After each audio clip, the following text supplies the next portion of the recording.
मैं आपको गारंटी देता हूं आपको रिजल्ट नजर आएगा। आपको सिंपली क्या करना है। तो अस्सलाम वालेकुम फ्रेंड्स। तो यूं तो आपने समझ लिया होगा कि प्रॉब्लम क्या है। प्रॉब्लम ये है कि हमारे दोस्त, हमारे रिलेटिव या हमारे उस्ताद वगैरह हमें सब रिकमेंड करते रहते हैं कि आप किस तरह अपनी इंग्लिश को बेहतर कर सकते हैं। वो सबसे पहले आपको बताते हैं कि आपको क्या करना है। आपको इंग्लिश मूवी देखें, आप इंग्लिश सीजन देखें, आप अपने फील्ड के रिलेटेड बुक्स पढ़ें। तो बेस्ट वे है, बेहतर भी है यही कि आप जो बिगिनर होता है ना, वो इन्हीं सब चीज़ों से इंग्लिश सीखता है, अपनी इंग्लिश को इम्प्रूवमेंट करता है। तो स्टार्ट में यही स्टेप होता है कि हर कोई आपको रिकमेंड करता है कि आप इंग्लिश मूवी देखो, सीजन देखो, अपने फील्ड के रिलेटेड बुक्स पढ़ो। तो स्टार्ट में बिगिनर्स के लिए यही है। अब वो आपको इंग्लिश ज़रा भी नहीं आती तो स्टार्ट में बिगिनर्स के लिए यही सब चीज़ें हैं। लेकिन जब आप इस स्टेज से गुजर जाते हो, आपको इंग्लिश आना स्टार्ट हो जाती है, ठीक है, आप मूवीज़ इंग्लिश देखकर बहुत सारी आपकी लिसनिंग स्किल्स बेहतर हो जाती है। लेकिन क्या होता है, फिर भी आपको इंग्लिश नहीं आती। इन सब चीज़ों से फिर भी इंग्लिश नहीं आने वाली। क्यों? ये फर्स्ट स्टेप है। नेक्स्ट स्टेप क्या होता है, आप इंग्लिश टाइप कर लोगे, ठीक है। क्यों? वहाँ पर आपको टाइम मिल जाता है। आप इंग्लिश सोचोगे, सोचकर इंग्लिश टाइप करके किसी के साथ भी इंग्लिश में कन्वर्सेशन कर लोगे। लेकिन जब आपको फेस टू फेस बोलना पड़ेगा ना, तब आपको इंग्लिश नहीं आएगी। क्यों?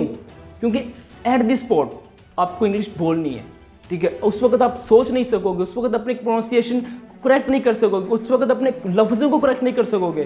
तब आपको उसी वक्त बोलना पड़ता है, तो आप नहीं बोल पाओगे। तो मेन चीज़ है, यहाँ पर आपको बताता हूँ हमारे साथ प्रॉब्लम क्या होती है। पहले आपको प्रॉब्लम बताता हूँ कि हमारे साथ प्रॉब्लम है क्या, क्योंकि जब आप प्रॉब्लम को समझोगे तभी आपको पता चलेगा सोल्यूशन क्या है इसका। तो बेसिकली हमारे साथ होता क्या है, बात को गौर से समझना, समझ आ जाएगी। अगर आप वाकई ही इंग्लिश सीखना चाहते हो, ठीक है, फिर समझना, अदरवाइज वीडियो स्किप करो और जाओ, आपके लिए नहीं है, ठीक है। तो देखो हमारे साथ होता क्या है, जब कन्वर्सेशन हम टाइप कर रहे होते हैं ना, हम इंग्लिश में लिख रहे होते हैं, ठीक है, तो हमें टाइम मिल जाता है सोचने का। इंग्लिश गलत हो, हम गलत इरेज करके फिर लिख लेते हैं। लेकिन जब हम बात कर रहे होते हैं तब हमारे साथ कन्वर्सेशन कैसे होती है, ऐसे होती है कि हम पहले उसे उर्दू में सोचते हैं कि हमने बात कहनी क्या है, उसके बाद क्या करते हैं, उसे इंग्लिश में कन्वर्ट करते हैं, इंग्लिश में कन्वर्ट करके फिर हम उसे बोलते हैं। तो इतना हमारे पास टाइम नहीं होता, ना सामने वाले के पास टाइम है ना आपके पास टाइम है।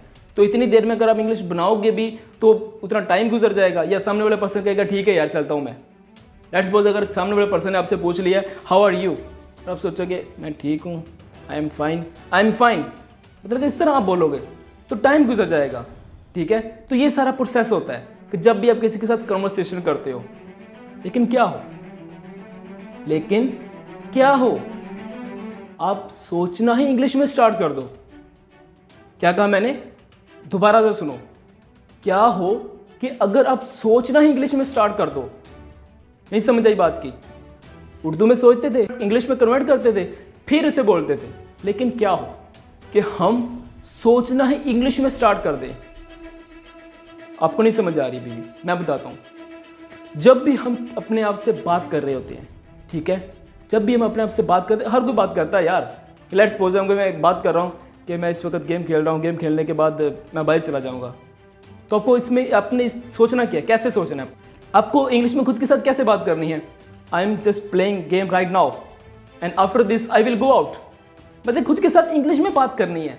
जब इससे फ़ायदा क्या होगा, सबसे बड़ा इससे फ़ायदा क्या होगा, आप इंग्लिश में बात कर रहे हो, आहिस्ता आहिस्ता क्या होगा कि जब भी आप किसी के साथ बात करोगे तो ऑटोमेटिकली आपके मुंह से इंग्लिश ही निकलेगी। क्यों? आपकी आदत बन चुकी हुई है एक सोचने की। जब इंग्लिश में आपकी आदत बन जाएगी ना, इंग्लिश में सोचोगे तो आपको बार बार कन्वर्जन करने की जरूरत नहीं पड़ेगी। जब भी किसी साथ बात करोगे ऑटोमेटिकली इंग्लिश आपके अल्फाज से आएगी। ये 100% काम करेगा फार्मूला। जस्ट आपको इस पर वर्क करना है। आप इस पर वर्क करो, इंशाल्लाह मैं आपको गारंटी देता हूँ आपको रिजल्ट नजर आएगा। आपको सिंपली क्या करना है कि इंग्लिश में सोचें। जब भी खुद के साथ बात कर रहे होते हो, ट्राई करो कि इंग्लिश में बात करो। तो जब भी आप खाना खा रहे होते हो तो आपको क्या करना है, इंग्लिश में सोचो। इंग्लिश में पूछो कि आई एम ईटिंग फूड, ठीक है। पानी पी रहे हो तो कोशिश करो कि आहिस्ता आहिस्ता खुद के साथ इंग्लिश में बात करो यार। इंग्लिश में साथ बात, छोटी छोटी सेंटेंस बनाते जाओ। इसके और भी फायदा है, पता ही क्या है, आपको डर नहीं होगा, क्योंकि आपकी कौन सी कोई बात सुन रहा है। खुद के साथ बात करो इंग्लिश में, गलत मिस्टेक करो, जो भी करो, आपको पता है कोई नहीं सुन रहा, ठीक है। तो मिस्टेक भी हो जाएगी, कोई मसला नहीं है। आप जाके वहाँ पे जाके गूगल पे जाओ, सर्च करो, मीनिंग सर्च करो, ईजिली आपकी इंग्लिश बेटर हो जाएगी। जब आप ये प्रोसेस हो जाएगा ना, आपकी स्पीकिंग इंग्लिश बेटर हो जाएगी। ठीक है, तो क्या होगा कि नेक्स्ट आपके कहते हैं जब भी किसी से बात करोगे तो बहुत ही अच्छे तरीके के साथ कन्वर्सेशन कर सकोगे। नेक्स्ट आपको महसूस होगा यार मेरे पास ग्रामर भी होनी चाहिए, अल्फाज भी होने चाहिए, तो वो भी नेक्स्ट आप थर्ड स्टेप में कर लोगे। अगर आप लोगों को एक और इस पर वीडियो चाहिए, मेरे पास एक और वीडियो है जो आपके साथ नॉलेज शेयर कर सकता हूँ, जिससे आप 100 से 10% आपकी इंग्लिश इंप्रूवमेंट हो सकती है। अगर आपको वो भी वीडियो चाहिए, अगर आप चाहते हैं कि यार वो भी मैं वीडियो बनाऊं, तो मुझे कमेंट बॉक्स में लाजमी अपना प्यार शेयर करें, अपने दोस्तों के साथ वीडियो शेयर करें, मुझे कमेंट में बताएं कि आपको वाकई ही वो वीडियो चाहिए, तो मैं इंशाल्लाह नेक्स्ट वो वीडियो आपके लिए लाजमी लेकर आऊँगा, जो कि बहुत ही ज़्यादा आपके लिए फ़ायदेमंद होगी। ओके, मिलते हैं एक और वीडियो के साथ, तब तक अपना ख्याल रखिएगा। खुदा हाफिज़।